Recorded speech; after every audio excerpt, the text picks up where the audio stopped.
प्रणाम अन्यान्य मोर गुरु भ्राता मोर जय गुरु प्रणाम मातृमंडल मोर जय गुरु प्रीति संभाषण छोट मान मोर स्नेह प्रीति भल पाइबा आज श्री श्री ठाकुर 146तम जन्म उत्सव 146 वर्ष है श्री श्री ठाकुर जदि ठाकुर स्वदेह था 146 वर्ष होता आम मैंने सबुदिन ठाकुर पाचु ठाकुर स्वयं स्वदेह सकल विग्रह संघरे सबुठे उपस्थित अच्छा आम अनुभव केतबेले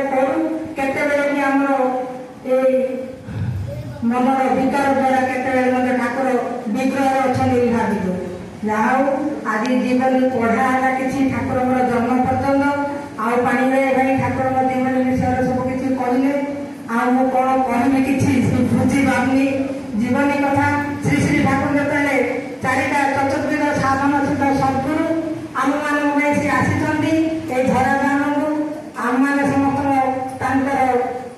शिष्य भक्त आउ सब अच्छे चारिटा गुरु श्री श्री ठाकुर लिखिं तांत्रिक गुरु ज्ञानी गुरु योगी गुरु प्रेमिक गुरु अभयवाणी आमिकी चाई उपदेश रत्नावली यही सब शास्त्र ब्रह्मचर्य साधन यही सब शास्त्र से लिखि से सब शास्त्र आम श्रद्धा द्वारा पढ़ा बुझा ज्ञान हेले प्रेम हुए भक्ति ज्ञान ज्ञान प्रेम प्रथम भक्ति दरकार आम ठाकुर कहते तीन जन जोड़े अछ तुम्हें संघ कर 3 जन भक्त जोड़े संघ करती मुझे स्वयं उपस्थित रहे तेणुक आम मैंने 3 जन जोड़े अच्छु सारा गंजाम जिले में भारत वर्ष सब राज्य सबुठी आम 3 जन भक्त केते भक्त गोटे संघ प्रतिष्ठान होती संघ आम कि जान कितु ओडी हुंडा क्वालिटी में न जाना कथा आम एत भाग्यवान जे आम श्री श्री ठाकुर चारिटा गुरु लिखिं जे सकल शास्त्र सब शास्त्र आई से भर्ती कर तेणुक आम से ज्ञानी गुरु पढ़ी तत्व विचार करवा योगी गुरु किसी प्राणायाम द्वारा प्राण को आयत्त करवा प्राण अपान समान ज्ञान उदान ये 5टा प्राण ये 5 प्राण को आम आयत्त करवा बेले आम श्री श्री ठाकुर सब किसी जापर प्रेम प्रेम भारी कष्ट मो पक्षर ज्ञानता तत्वर विचार द्वारा जीव कौन जगत कौन जीव भितर कौन अच्छी पिंड भितर कौन अच्छी ब्रह्मांड भितर कौन अच्छी ये सब जानी हो जाए कि ज्ञान विचार द्वारा निजक जाने कौन ना आम जाग्रत स्वप्न सुसुप्ति 3टा अवस्था मनुष्य पशुपक्षी कीट पतंग समस्त ये 3टा अवस्था कौन ना जाग्रत जहाँ आम चेता अच्छु प्रति क्षण सब जाग्रत अवस्था सब किसी आम जापर स्वप्न अवस्था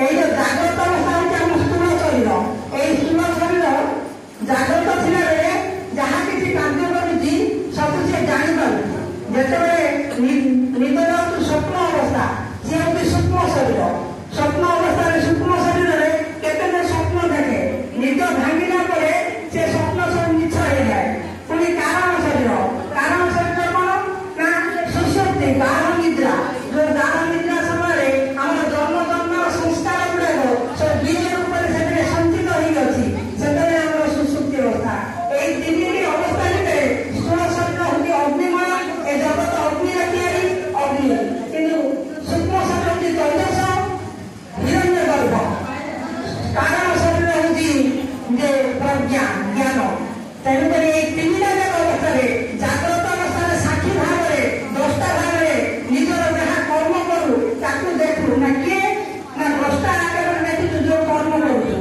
द्रष्टा किए सी ही दृश्य दृश्य को देखिए आम जो ध्यान करू ध्यान कले जहाँ दृश्यमान हुए से दृश्य को किसी नहीं द्रष्टा जी देखु साक्षी भाव में सी ही आम आत्मा तेणुक द्रष्टा साक्षी भाव में जी देखु जाना भारी कष्ट तेणुक जाग्रत अवस्था साक्षी भाग रही स्वप्न अवस्था स्वप्न देखुची बोली साक्षी रहा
ତଥାପି ତାଙ୍କର ଜ୍ଞାନ ଆହୁରି ନଥାଏ।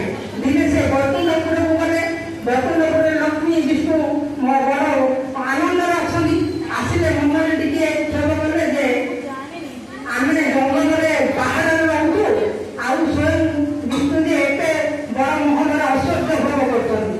ଶିବ ଭାବିଲେ କି ଯାହା ସତୀ ସିନା ଆସିଲା, କିନ୍ତୁ ପ୍ରକୃତ ପ୍ରେମ ତାର ମୋ ପ୍ରତି ନାହିଁ, ତେଣୁକରି ସିଏ ବିଷ୍ଣୁଙ୍କ କଥା ଭାବୁଛି। ଏମିତି କରି ସତୀଙ୍କର ଯେତେବେଳେ ସନ୍ଦେହ ହେଲା, ଶିବଙ୍କ ପ୍ରତି ତାଙ୍କର ସନ୍ଦେହ ହେଲା ଯେ ବିଷ୍ଣୁ ବହୁତ ବଡ଼ ବୋଲି। ଦିନେ ଏମିତି ଅଗସ୍ତ୍ୟ ମୁନି ଆଶ୍ରମକୁ ଯାଇଥିଲେ। ଶ୍ରୀରାମ ଯାଉଥିଲେ। ଶିବ କହିଲେ ସତୀଦାନନ୍ଦ ସତୀଦାନନ୍ଦ କହିଲେ। କହିଲାକୁ ସତୀ ପଚାରିଲେ କଣ ସତୀଦାନନ୍ଦ? ସେ ଯଦି ଗୋଟେ ସ୍ତ୍ରୀ ପାଇଁ କାନ୍ଦୁଛନ୍ତି, ସେ କେମିତି ସତୀଦାନନ୍ଦ ହେବେ?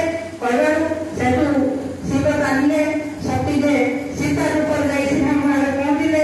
ଶ୍ରୀରାମ ଚିହ୍ନିଦେଲେ, ମା ବୋଲି ଡାକି ନମସ୍କାର କଲେ। ସେତେବେଳେ ସେ ଚିହ୍ନିଲେ। ଶିବ କହିଲେ କି ସତୀର ଆହୁରି ପ୍ରେମ ଆସିନି, ଜ୍ଞାନର ତପସ୍ୟା କରି ସିନା ମୋତେ ପାଇଲା, ସାଧନ ଦ୍ୱାରା ତପସ୍ୟା କରି। ତେଣୁକରି ଦ୍ୱିତୀୟ ଜନ୍ମରେ ସେ ଯେତେବେଳେ ସତୀଙ୍କର ତାହାର ଦକ୍ଷ ପ୍ରଜାପତି ଯଜ୍ଞରେ ଦ୍ୱିତୀୟ ଜନ୍ମରେ ପାର୍ବତୀ ରୂପରେ ପ୍ରେମ ଜ୍ଞାନ ସମନ୍ୱୟ ହେଇକି ଆସିଲେ। ତେଣୁକରି ସଦାଶିବ ଶିବଙ୍କ ପାଖରେ ସିଏ ରହିଲେ। ତେଣୁକରି ଆମମାନଙ୍କର ଏଇ ଭକ୍ତିର ପରାକାଷ୍ଠା ତେଣୁ ଆମେମାନେ ଶ୍ରୀ ଶ୍ରୀ ଠାକୁରଙ୍କୁ ଭଲ ପାଇବା। ଏମିତି ଶ୍ରୀ ଶ୍ରୀ ଠାକୁରଙ୍କ ସଙ୍ଗାତିଙ୍କ ସଙ୍ଗରେ ଯୋଗ ଦେବା।